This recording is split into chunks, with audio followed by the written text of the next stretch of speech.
The Knights Templar history is fascinating. They were founded in the early 1100s, and it's unclear exactly what their purpose was.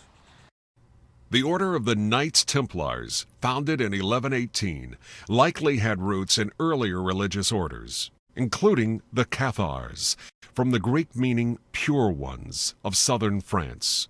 According to some sources, the Cathars had roots directly linked to the Holy Grail and believed that they were the protectors of a secret lineage of bloodline going all the way back to Christ. The Knights Templars were started with very modest means. They were thought to be the Knights of the Poor. Their emblem was two knights on one horse because they couldn't afford a horse for each knight. But they were very dedicated, and after the Crusades, the Templars right away went to the holy city of Jerusalem. Their official purpose there was to protect the route to Jerusalem from Europe, the Europeans' pilgrim. But when you look at what they did when they arrived there, it's clear that their purpose was widely different.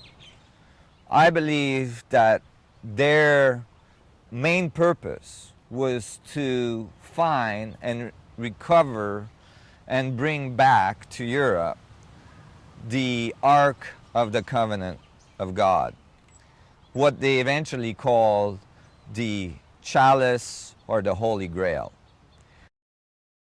Indeed, upon their arrival to Jerusalem in 1119 AD, the First Order of the Templars established themselves in the Al-Aqsa Mosque close to the Dome of the Rock, which itself is thought to be the former site of Solomon's Temple, a temple whose sole purpose was to host the Ark of the Covenant at its center in the Holy of Holies. This site has become central to both Islamic and Judaic traditions.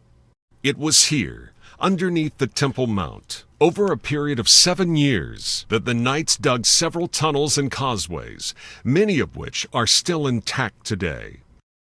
The Templars were looking for the Ark of the Covenant, which was believed to have been hidden in some underground chamber beneath the Temple Mount. Most historians agree that the Templars may have found something extremely significant under the Temple Mount, and that upon their return to Europe, they applied this knowledge, donning the age of Gothic architecture, best exemplified by their first effort, the extraordinary Chartres Cathedral.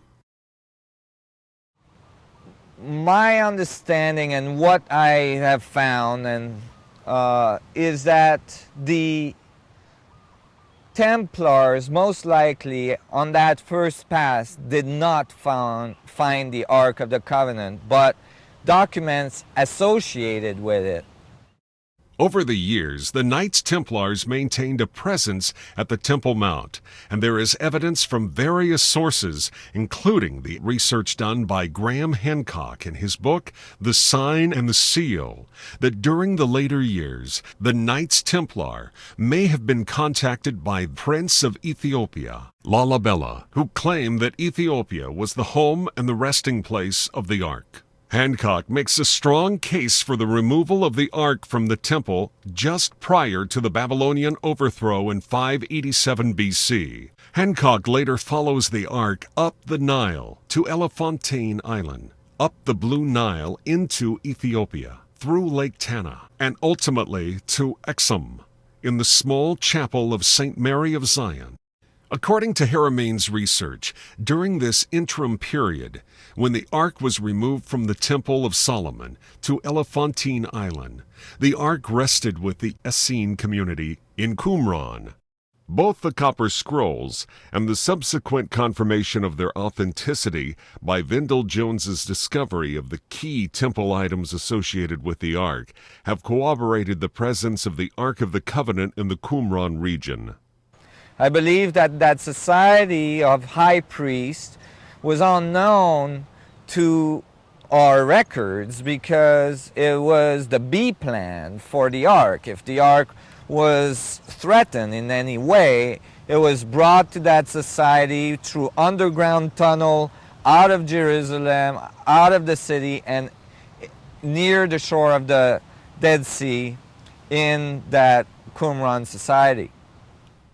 Haramein further believes that this highly powerful object remained with the Essene community through the birth of the one who was initially called Emmanuel, and that his capacity to produce miracles, such as his healing powers and the anti-gravitic effects as walking on water, are a direct result of his contact with the Ark of the Covenant.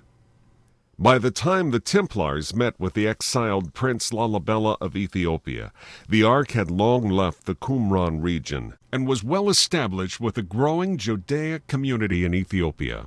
According to Hancock, the Templars may have made an agreement with Lalibela to help him regain control of his country in return for direct access to the Ark.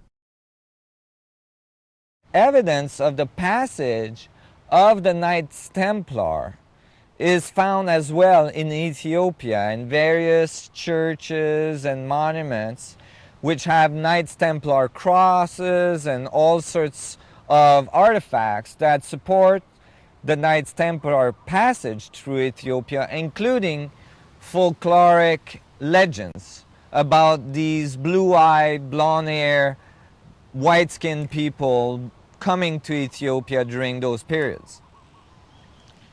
One most amazing documented interview by Graham Hancock is the interview to the guardian of the Ark in Ethiopia. The Ethiopian guardian of the Ark is a monk chosen by the high priests of Ethiopia as being pure of heart. Once chosen, the monk is never allowed to leave the site of the Church of St. Mary of Zion, where the Ark is located under close watch. As Hancock reports, he asked, "What is the power of the Ark?" The guardian priest answers, "Have you seen the stelae? How do you think they were raised up?" The Ark was used, the Ark and the celestial fire. Men alone could never have done such a thing. The largest of these stelae found in front of the chapel weigh in excess of 500 tons and have been moved considerable distances from the quarry where they were cut.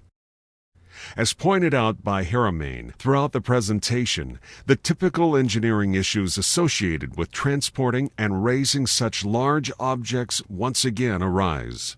That right away and very clearly says that at least one part of the power of the Ark is a gravitational effect in which you're able to lift and raise very large, very heavy objects using its power.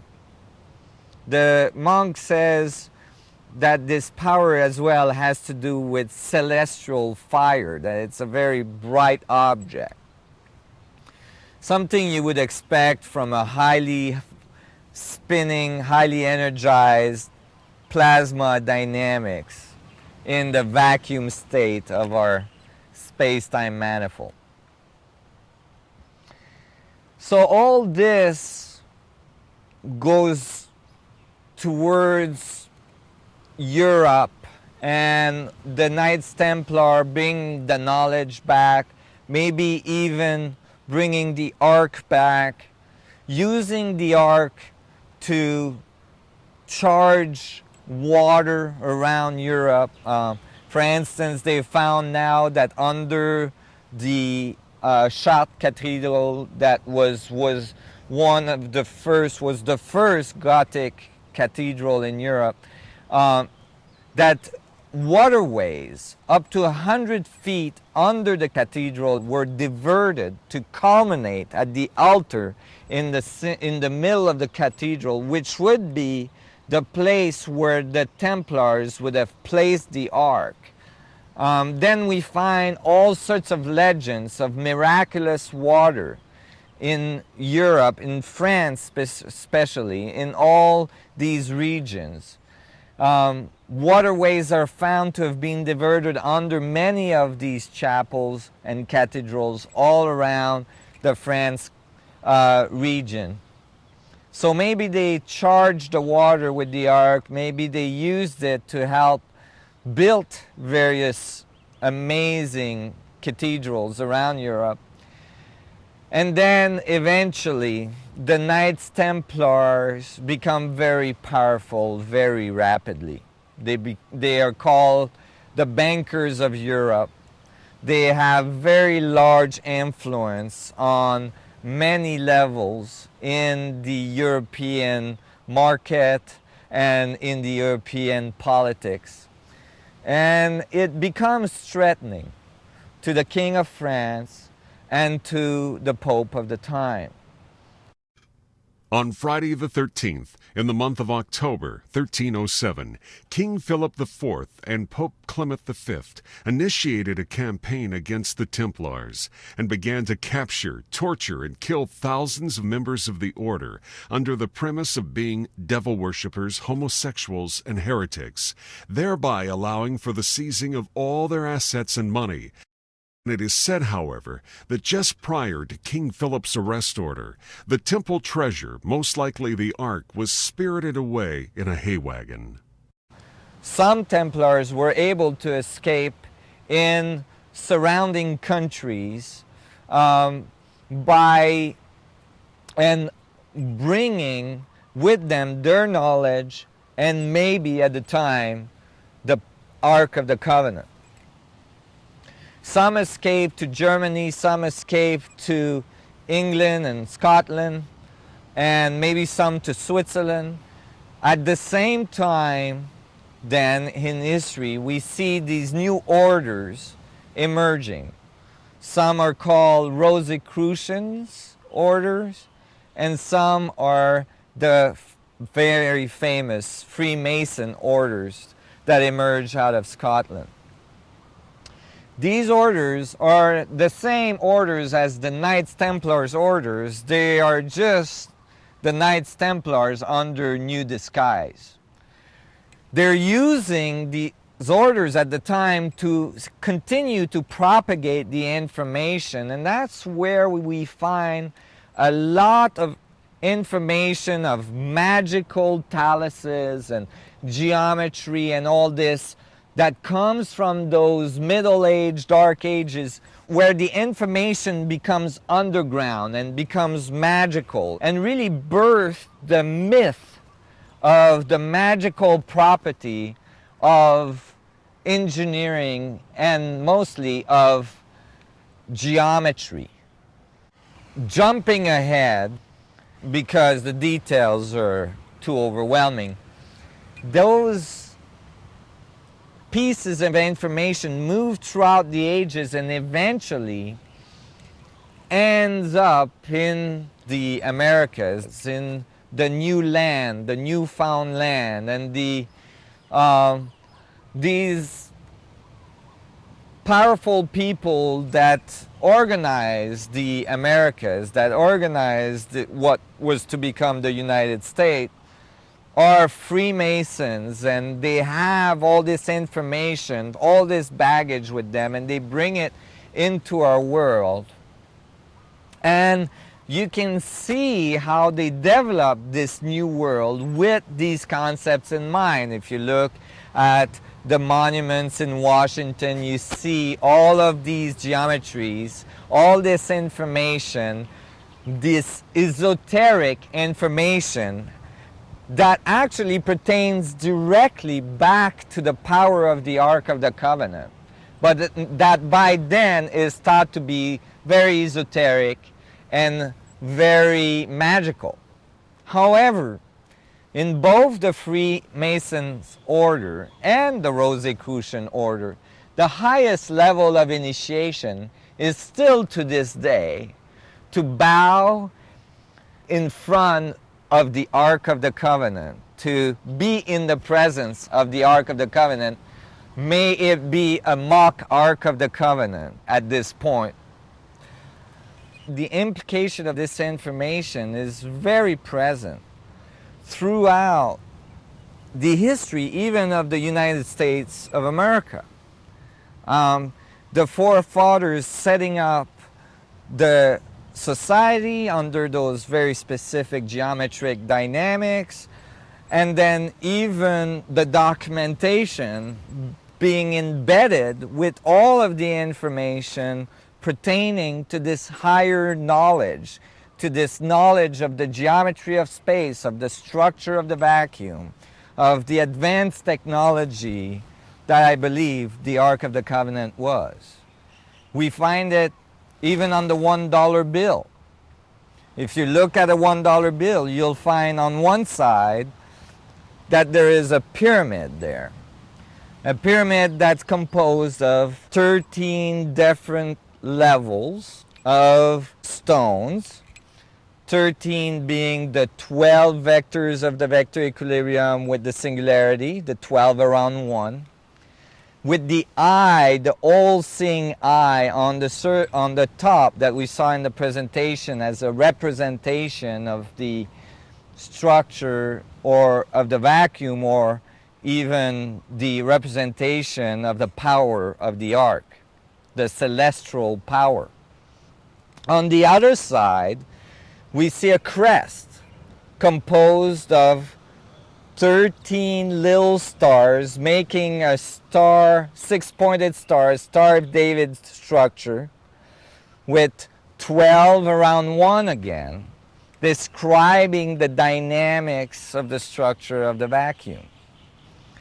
All these hints, all this information is present everywhere in the documentation of the United States, in the documentation of many of the countries around the world, and actually is prevalent in our world, underlying many of the efforts of our world to raise to new level of consciousness and to new level of technology and to new relationship with our universe.